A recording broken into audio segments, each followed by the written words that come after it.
I've seen a lot of things in the news recently about the transgender community advocating for their right to self-identify. Which sounds like a reasonable request when an adult to self-identify. It's just a freedom that I think we should all enjoy, which is why I self-identify as a Harry Potter that has really let himself go. The Ku Klux Klan self-identifies as the Ferguson Police Department. I think it's time we come together as a society and demand that restaurants admit that pot stickers do not belong on menus. Pot stickers only belong on your guitar case. I grew up in a small town. We grew up in a very small town. There were two police officers in this town. That's how small this town was. Like two extremely fucking bored police officers. And when I was a child, they purchased an emergency alert system. The town of Hackleburg purchased an emergency alert system, despite the fact there were never any emergencies to alert anyone of. They still had to use this system because they shelled out the money for it, so occasionally you would just get to hear the non-emergency alerts.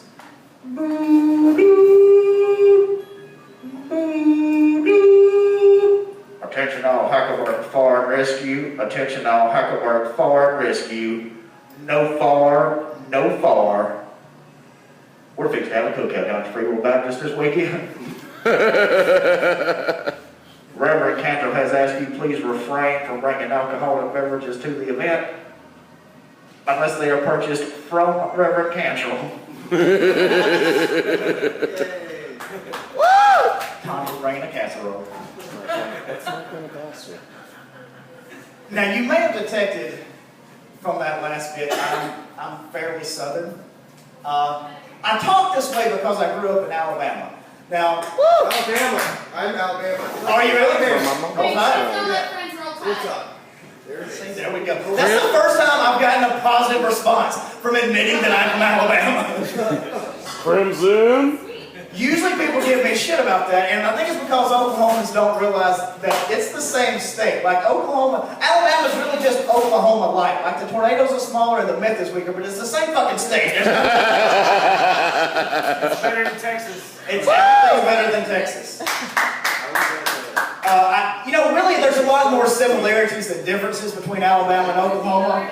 For instance, both states have had an embarrassing news story go viral. You may remember a few years ago, a guy from Alabama reminded America to hide your kids, hide your wives, and hide your husband too. Not to be outdone, refusing to let anyone be more embarrassing than Oklahoma, Oklahoma responded quickly with a viral video of their own. You had to respond quickly, because putting together that type of video is a long, drawn-out process. And ain't nobody got time for that. Both states have embarrassing governors. Robert Bentley is the Republican governor of Alabama, and I know it's shocking that our governor is a Republican, but it's true. Now, Robert Bentley is a guy who looks like Mr. Burns from The Simpsons, but he thinks like Mr. Burns from The Simpsons. He ran on a platform of job creation. And once he got elected, he signed into law an immigration bill that was so aggressive that Arizona was like, dude, y'all need to calm the fuck down.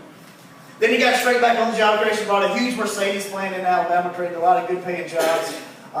Then someone got arrested. We had a gentleman get arrested for not having the proper immigration documents. Now, it's not what you might assume. The gentleman that got arrested was not Latino. He was, in fact, German and the chief engineer of the new Mercedes plant, which was kind of an embarrassing moment for old Robert Bentley. All the Democrats in Alabama said, excellent. All three Democrats in Alabama got a kick out of his embarrassment. But we're not the only.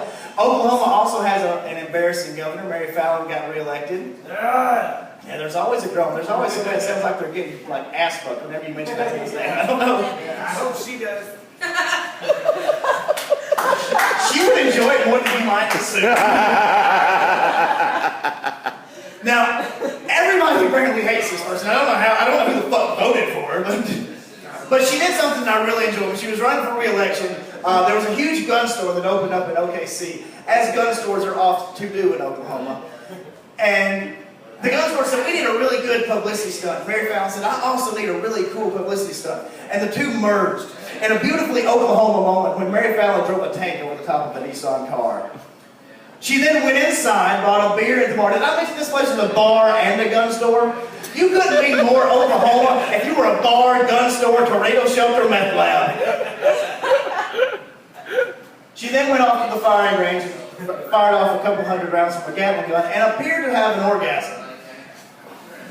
Now, I quickly realized she was faking this orgasm when she looked down at the ground and said, "Well, golly, look at all them bullets on the ground." No, those things on the ground are not bullets. Those things on the ground, much like Mary Fallon herself, are empty shells.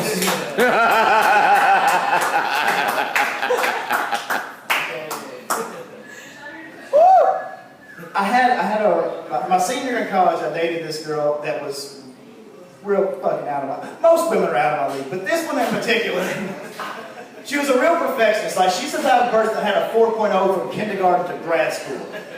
She was also the type of person that had a drawer full of nipple clamps and chains. It was great. Now, because she was such a perfectionist, their apartment, she had a really nice apartment, and the property manager was like, "Hey, when we have a new tenant, would you mind if we come show your apartment?" And she said, "Yes, as long as you give me a discount on the rent." Smart fucking girl. So that happened. Now, we're in her apartment one day, and I've got her tied to a chair,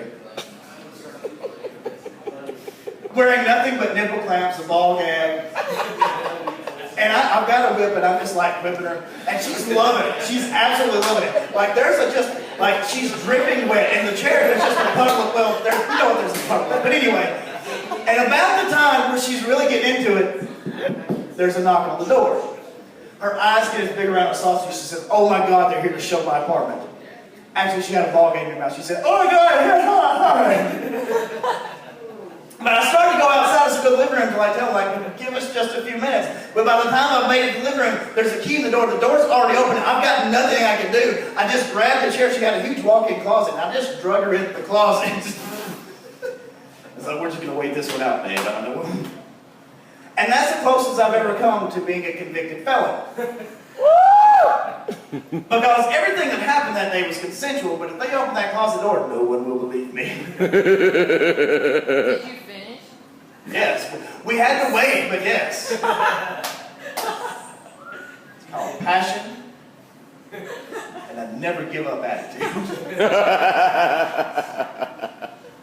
Same girl, she was into pains. The same girl, we're going at it one night. She said, "Hit me." So I slapped her ass and she said, "No, bitch, hit me." I said, "All right." So I punched her in the back of the fucking head. And she loved it. So I did it a couple more times. And it was all fun and games. We finished. Then we wake up the next morning and she's like, "I want a glass of water, like white water." I said, "Do you mean milk?" Now this was a really smart girl with 4.0, and I realized I'm not sure if I gave her a concussion or if my dick makes women dumber.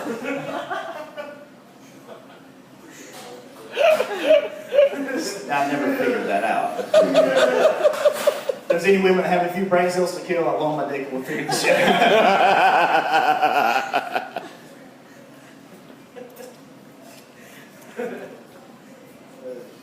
So you hear this thing every once in a while, like there'll be some sexual assault case in the news, and you'll hear some lunatic like trying to play devil's advocate. "Well, did you see the way she was dressed? She was asking for it. If you don't want to get treated like a slut, don't dress like a slut." All right, fine. That's not the joke, sir. All right, fine. Let's pretend. Let's just take a walk in that world for a moment, where the way someone is dressed is justification for acts of violence against them. Fine. The next time I see a guy wearing dress shoes, no socks, khaki shorts, brightly colored polo, a little strap around his sunglasses, and smothered in Axe body spray, I just smack him in the face with a shovel. When they say, "Hey, what are you doing?" It's like, "Hey, it's not my fault. You see the way he was dressed? He was asking for it. You don't want to get treated like a douchebag, don't dress like one." Shit's weird. I think a lot of things are weird. There's a lot of weird things going around. Like, I think contractions are weird, you know? Like not when having a baby contractions, but you know, like when two words become one word, you know, when will not becomes won't, or do not becomes don't, or Justin Bieber becomes douche. It's all just real weird. Now, I remember as a child, when I first learned about contractions in elementary school, and I remember thinking to myself, even at that early age, I remember thinking, if we continue down this path merging words together. Eventually we're going to reach a point where we no longer have words, we just have letters that represent words. And then I was hanging out in Stillwater with some LGBTQ folks from OSU. We hopped in an SUV, drove up to OKC to protest GMOs, MSG, and the NRA. I'm in the back seat, loaded up on PBR and THC, watching an LCD TV, laughing at MSNBC and CNN while the NSA has an APB on the USA. Flipping to ESPN just in time to see DC tell their QB RG3 to GTFO. Tweeted with my 4G LTE service from AT&T, and that's when I began to LOL, because OMG, I predicted this when I was still learning my ABCs. Woo! That's it. And that's my time. I'm Tom King. Thank y'all for enjoying the Diddy Show.